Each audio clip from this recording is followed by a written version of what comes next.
286টা আয়াত, ঠিক কি না?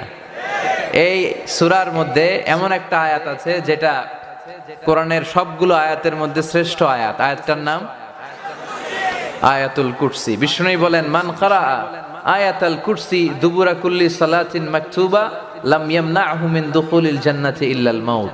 প্রত্যেক মানুষ যদি প্রতিদিন ফরজ সালাতের পরেই আয়াতুল কুরসি একবার করে তেলাওয়াত করে, তার জান্নাতে যাওয়ার ব্যাপারে আর কোনো কিছুই বাধা থাকে না, একটি জিনিস ছাড়া, সেটা হচ্ছে মরণ।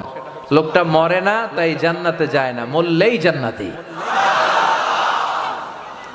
এই সূরার ভেতরে আছে। এবং বিষ্ণু বলেছেন, ইকরাউ সূরাতাল বাকারা, তোমরা বেশি বেশি সূরা বাকারা পড়ো। ফা ইন্না তারকাহা হাসারা আখযাহা বারাকা ওয়ালা ইস্তাতিউহাল বাতালা। যে সূরা বাকারা বেশি বেশি তেলাওয়াত করবে, তার জীবনটারে বরকতময় করে দিবে কে?